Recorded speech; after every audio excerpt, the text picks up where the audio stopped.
Everyone, welcome to our YouTube channel my technical. आज के इस वीडियो में हम लोग बीसीसीएल द्वारा कंडक्ट किए गए जूनियर ओवरमैन 2024 एग्ज़ाम का क्वेश्चन पेपर डिस्कस करने वाले हैं। और आज के इस वीडियो में हम लोग टेक्निकल क्वेश्चंस को डिस्कस करने वाले हैं। ये जो पूरा टेक्निकल क्वेश्चन था वो 80 क्वेश्चन थे, तो काफ़ी ज़्यादा न्यूमेरिकल था इस पूरे क्वेश्चन पेपर में। तो हमको एक बार में वीडियो हम यहाँ पे कवर नहीं कर पाएंगे, इसलिए हम लोग इसको पार्ट वाइज यहाँ पे कवर करने वाले हैं। तो आज की इस वीडियो में हम लोग क्वेश्चन नंबर 1 से लेके क्वेश्चन नंबर 10 डिस्कस करने वाले हैं। न्यूमेरिकल भी है, उसको भी सॉल्व करेंगे। इसके अलावा यहाँ पे मैं आपको मेंशन करना चाहूँगा कि अगर आप फर्स्ट क्लास मेजर सर्टिफिकेट की तैयारी कर रहे हैं, ठीक है, और उसमें भी वेंटिलेशन पेपर का अगर आप तैयारी करने की सोच रहे हैं, तो आप बीसीसीएल 2024 जूनियर ओवरमैन एग्जामिनेशन का क्वेश्चन जो पेपर है उसका जो पूरा सीरीज जो मैं अपलोड करने वाला हूँ पार्ट वाइज, आप उसको ज़रूर फॉलो कीजिएगा। क्योंकि इस क्वेश्चन पेपर में बहुत सारे जो क्वेश्चंस हैं वो आपके गेट लेवल के हैं, फर्स्ट क्लास या सेकेंड क्लास के वर्किंग और वेंटिलेशन पेपर के लिए काफ़ी ज़्यादा इंपॉर्टेंट हो जाएंगे। तो आप ज़रूर फॉलो करें। अभी तक के इतिहास का सबसे टफेस्ट जूनियर ओवरमैन एग्जामिनेशन का क्वेश्चन पेपर मेरे हिसाब से मैं इसे बोलूँगा। वीडियो शुरू करते हैं। टेक्निकल क्वेश्चंस का ये पूरा वीडियो सीरीज होने वाला है, पार्ट 1 है। अगर आप इंटरेस्टेड है हमारे द्वारा लॉन्च किया गया ओवरमैन सरदार के कोर्स के लिए, तो आप इनरोल करा सकते हैं in the ultimate overman mining sardar course, जो कि अवेलेबल है in our app mining technical, जो कि आप डाउनलोड कर सकते हैं फ्रॉम गूगल प्ले स्टोर।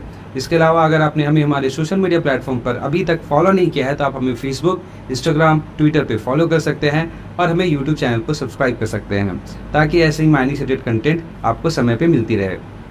तो चलिए आज का सबसे पहला सवाल डिस्कस करते हैं। In the Coward flammability diagram the respective percentage of methane and oxygen at the nose limit are. बोला गया कि जो कावर्ड डायग्राम होता है उसमें जो नोज लिमिट होता है, सॉरी ऐसा बनता है ना, ये जो नोज लिमिट है यहाँ पर CH4 और ऑक्सीजन जो है वो कितना होता है, यही आपसे पूछा गया है।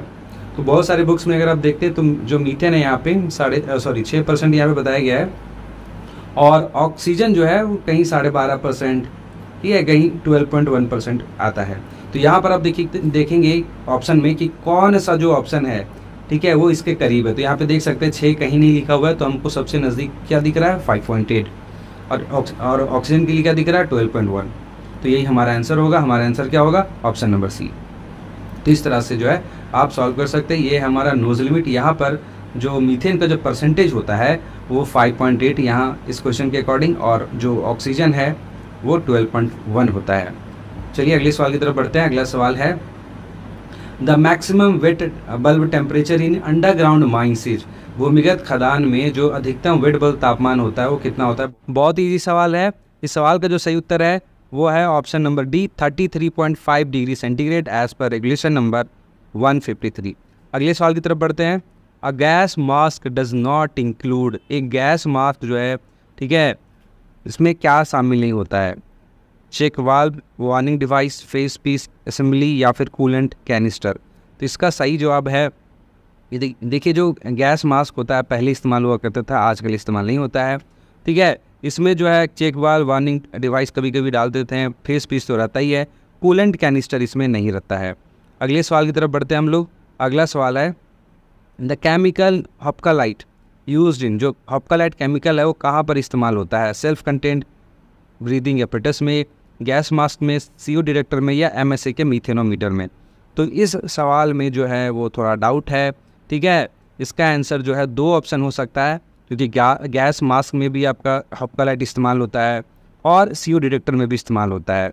जो हॉप्कालाइट होता है वो CO को कन्वर्ट कर देता है CO2 में, तो ये इसका काम होता है। तो ये जो है ना हॉप्कालाइट, ये गैस मास्क में भी और CO डिटेक्टर दोनों में इस्तेमाल होता है।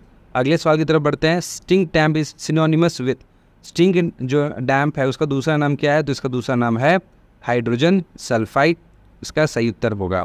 अगले सवाल की तरफ बढ़ते हैं। अगला सवाल है क्वेश्चन नंबर 6, जो कि है द लैग ऑन इग्निशन, ठीक है, in terms of ignition of CH4 because of the following fact. जो लैग इग्निशन होता है CH4 में वो किस कारण से होता है, ठीक है। CH4 में जो इग्निशन में जो लैग हो रहा है, जो समय लग रहा है ना जलने में, वो क्यों लग रहा है। ऑप्शन नंबर ए, क्योंकि it takes the time of absorption of N2 absorb करने के लिए समय लेता है इसलिए, ठीक है। ऑप्शन नंबर बी भी सेम ही है। ऑप्शन नंबर सी है कि ये डिसोसिएट तब स्टार्ट, ये डिसोसिएटिंग तब स्टार्ट करेगा, बर्निंग तब स्टार्ट करेगा जब सर्टेन अमाउंट ऑफ जो हीट है जब एब्जॉर्ब करेगा, उसके बाद ही ये टूटना स्टार्ट करता है, जलना स्टार्ट करता है। और ऑप्शन नंबर डी है, it depends on the maximum saturation. ये बिल्कुल सही आंसर नहीं है।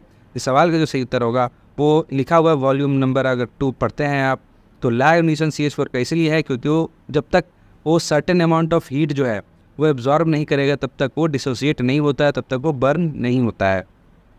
अगले सवाल की तरफ बढ़ते हैं। अगला सवाल है, natural ventilation can be caused by. जो नेचुरल वेंटिलेशन है किसके कारण होगा? Auto compression in downcast shaft, differences in the air density in upcast and downcast shaft, auto compression in upcast shaft या moisture content in the mine. ठीक है, तो main reason जो है नेचुरल वेंटिलेशन होने का वो होता है डिफरेंस इन द डेंसिटी, ठीक है, between the upcast shaft and downcast shaft. जो डाउनकास्ट शाफ्ट है, जो अपकास्ट शाफ्ट है, इन दोनों शाफ्ट के बीच में जो घनत्व या हवा के जो घनत्व है उसमें जो अंतर आता है ना, उसके कारण जो है नेचुरल वेंटिलेशन जो है हो पाता है। अगले सवाल की तरफ बढ़ते हैं। अगला सवाल, ठीक है, वो है क्वेश्चन नंबर 8। वो कौन सा क्वेश्चन है? हाँ, in the underground mine if the Graham ratio at a particular space is found to be 3% then it is indicating. अगर भूमिगत खदान में ग्राहम रेशियो 3% पाया जाता है तो इसका मतलब क्या होगा? स्पॉन्टेनियस हीटिंग एग्जिस्ट कर रहा है, एक्टिव फायर है, एडवांस स्टेज में हीटिंग है, नॉर्मल कंडीशन क्या है? इस सवाल का सही उत्तर है option number B, active fire है। अगले सवाल की तरफ आते हैं। Effective temperature is estimated from. जो इफेक्टिव तापमान है वो किसके द्वारा जो है एस्टिमेट किया जाता है? तो देखिए इसका सही उत्तर होगा ऑप्शन नंबर बी। इसमें ड्राई बल्ब टेम्परेचर आपको चाहिए, रिलेटिव ह्यूमिडिटी चाहिए और एयर वेलोसिटी चाहिए। यानी आपको ड्राई बल्ब टेम्परेचर लेना है, वेट बल्ब नहीं लेना। तो जो भी हमारा वेट बल्ब जिसमें है वो हमारा आंसर नहीं होगा। ड्राई बल्ब टेम्परेचर होना चाहिए, ह्यूमिडिटी होना चाहिए रिलेटिव, और हवा की गति होनी चाहिए। नेक्स्ट सवाल है क्वेश्चन नंबर 10, जो कि न्यूमेरिकल सवाल है। ये क्वेश्चन मतलब जो काफ़ी ज़्यादा टाइम लगेगा आपको सॉल्व करने में। काफ़ी वैसे सिंपल सवाल है। सवाल ये है कि एक develop panel for a coal seam with an incubation period of 9 month as 35 square pillars under extraction which are 30 metre in size and 3.6 metre in height. बोला गया कि एक पैनल डेवलप किया जा चुका है, ठीक है, किसी कोल सिम में, जिस कोल सिम का जो इंक्यूबेशन पीरियड है वो 9 महीने का है, और इस पैनल में 35 स्क्वायर शेप के पिलर से उनका एक्सट्रैक्शन हो रहा है, यानी डिप्लेरिंग होना है।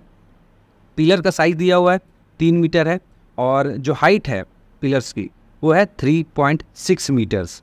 अब यहाँ पे ये भी बताया गया कि डेंसिटी ऑफ कोल जो है वो 1.6 टन्स पर मीटर क्यूब है, और जो एक्सट्रैक्शन रेशियो है, एक्सट्रैक्शन परसेंटेज यहाँ दिया हुआ है वो है 70%।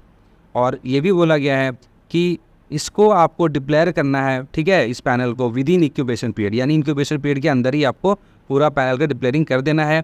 और मान के चलना है कि 1 महीने में आप जो है 25 दिन काम कर रहे हैं, 25 दिन वर्क कर रहे हैं, तो आपको बताना है कि the production from the panel in tons per days, यानी आपको 1 दिन में कितना प्रोडक्शन करना पड़ेगा ताकि इस पूरे पैनल का कोयला आप खत्म कर सके, ये आपसे पूछा गया है। 565 ton per day, 665 ton per day, 765 ton per day या 865 टन पर डे। बहुत ही सिंपल क्वेश्चन है। सबसे पहले यहाँ पे देखिए आंसर हमारा 565 टन पर डे होगा। कैसे इसको सॉल्व करते हैं थोड़ा देखते हैं।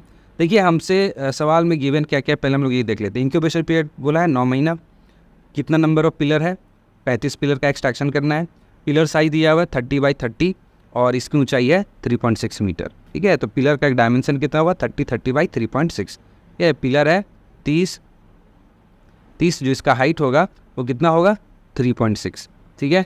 और डेंसिटी ऑफ कोल कितना है 1.6 टन्स पर मीटर क्यूब।